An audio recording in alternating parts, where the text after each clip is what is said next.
warahmatullahi wabarakatuh. Halo semuanya, yang terhormat kepada Ibu Saktian Dwi Hartantri MPD selaku dosen pengampu mata kuliah konsep dasar sejarah. Perkenalkan, nama saya Nadia Pramita Putri dengan NIM 238620600122 dari kelas 2C PGSD. Kali ini saya akan menjelaskan tentang konsep dasar sejarah. Oke teman-teman semuanya, apa sih sejarah itu?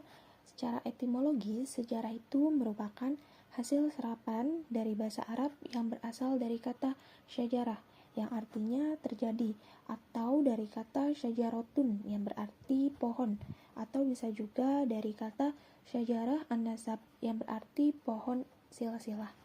Sedangkan sejarah dalam bahasa Indonesia itu berarti riwayat kejadian masa lampau yang benar-benar terjadi atau riwayat asal-usul keturunan, terutama untuk raja-raja yang memerintah. Umumnya sejarah itu dikenal sebagai informasi pada masa lampau atau masa lalu. Selanjutnya ada pengertian sejarah menurut para ahli. Yang pertama itu menurut J. Beng. J. Beng ini mengartikan sejarah dengan suatu peristiwa pada masa lampau. Sejarah digunakan untuk memberikan pemahaman terhadap perilaku manusia di masa lampau, masa sekarang, dan masa depan. Sedangkan menurut Edward Hallett Carr 1982, sejarah yaitu suatu proses interaksi serba terus-menerus antara sejarawan dengan fakta-fakta yang ada padanya, suatu dialog yang tiada henti-hentinya antara masa sekarang dengan masa silam. Sedangkan menurut Patrick Gardiner, dia menjelaskan bahwa sejarah itu adalah ilmu yang mempelajari apa yang telah diperbuat oleh manusia. Selanjutnya, ada menurut Jeffrey Bridge. Dia menjelaskan sejarah yaitu catatan tentang segala yang telah dipikirkan, dikatakan, dan diperbuat oleh manusia. Dan ada banyak lagi nih pengertian sejarah menurut para ahli yang lainnya. Selanjutnya ada unsur-unsur sejarah. Jadi setiap peristiwa yang telah terjadi merupakan sejarah, tetapi tidak semua peristiwa yang terjadi menjadi cerita sejarah. Peristiwa tersebut harus memenuhi unsur-unsur sejarah, yaitu manusia, waktu, ruang, atau tempat kejadian. Ketiga unsur sejarah tersebut bisa kita jabarkan sebagai berikut. Yang pertama ada manusia. Manusia merupakan unsur yang terpenting dalam sebuah cerita sejarah. Kenapa? Karena manusia menjadi pemeran utama dalam menentukan proses terjadinya sejarah. Yang kedua, yaitu ada waktu. Nah, waktu juga ini merupakan unsur yang penting dalam suatu peristiwa sejarah.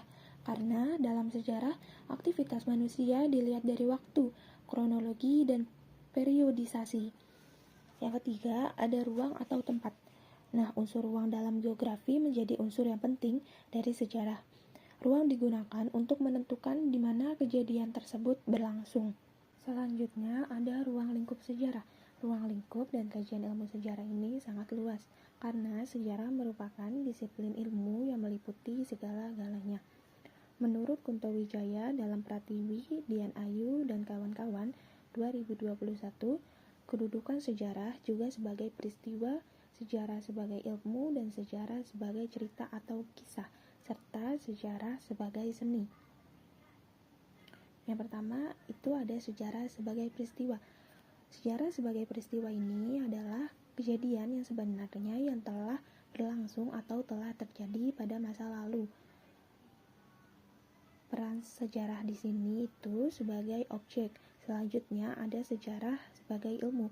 Sejarah sebagai ilmu adalah susunan pengetahuan tentang peristiwa dan cerita yang terjadi dalam masyarakat manusia pada masa lalu yang disusun secara sistematis dan menggunakan metode yang didasarkan atas asas-asas, prosedur, dan metode serta teknik ilmiah yang diakui oleh pakar sejarah. Syarat pokok sejarah disebut sebagai ilmu adalah sebagai berikut. Yang pertama, ada empiris. Yang kedua, ada memiliki objek. Yang ketiga, ada memiliki teori. Yang keempat, ada memiliki metode. Nah, yang ketiga ini ada sejarah sebagai kisah. Sejarah sebagai kisah ini merupakan Narasi yang disusun berdasarkan pendapat, memori, kesan, atau tafsiran manusia terhadap suatu peristiwa yang telah terjadi di masa lampau. Yang terakhir, ada sejarah sebagai seni. Sejarah sebagai seni ini disajikan dalam tulisan yang baik dan menarik mengenai suatu peristiwa atau kisah di masa lalu. Selanjutnya, ada konsep dasar sejarah. Konsep dasar sejarah ini dapat menjadi sumber pengajaran pengetahuan sosial, antara lain sebagai berikut. Yang pertama, ada waktu. Nah, waktu ini merupakan konsep dasar dalam sejarah karena peristiwa tidak dapat dikatakan sebagai fenomena dan fakta sejarah jika tidak ada waktu terjadinya peristiwa tersebut, terutama waktu lampau yang menjelaskan sifat, bobot, dan warna dari peristiwa yang bersangkutan. Yang kedua, ada alur. Konsep alur merupakan suatu urutan peristiwa atau urutan pengalaman sejarah masa lampau berdasarkan urutan waktu terjadinya. Alur ini merupakan kronologi dari suatu peristiwa atau pengalaman sejarah pada masa lampau. Yang ketiga, ada evolusi. Konsep evolusi ini merupakan kecepatan dari proses terjadinya suatu peristiwa sejarah. Adanya konsep evolusi menandakan bahwa peristiwa sejarah berlangsung sangat lambat.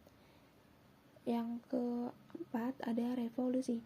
Nah, konsep revolusi ini merupakan bagian dari konsep evolusi karena konsep revolusi menandakan bahwa suatu peristiwa sejarah berlangsung begitu singkat. Yang kelima, ada peta. Peta merupakan pola permukaan bumi yang dilukiskan pada bidang datar. Dalam sejarah, peta ini berfungsi untuk mengetahui di mana letak suatu peristiwa itu terjadi. Yang keenam, yaitu tahap-tahap peradaban.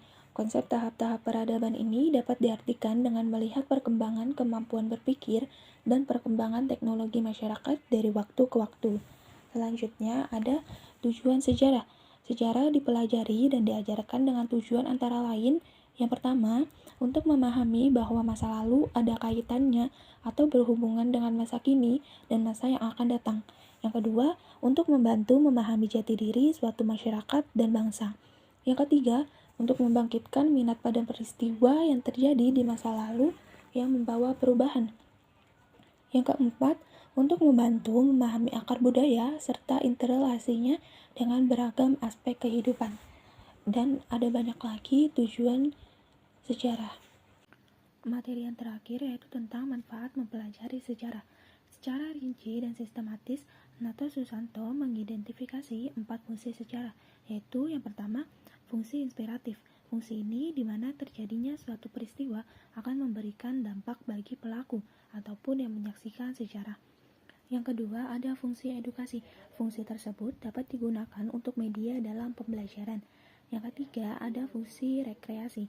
Sejarah juga berhubungan dengan kesenangan dan tidak selalu berhubungan dengan kesedihan.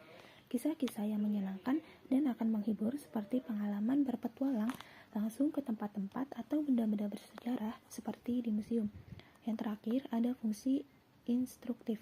Fungsi ini di mana sejarah akan memberikan pengetahuan yang teoritis berupa konsep-konsep dalam peristiwa sejarah. Sejarah akan berfungsi instruktif apabila proses sejarah disampaikan dalam kerangka ilmu pengetahuan. Oke teman-teman, mungkin itu materi yang dapat saya sampaikan.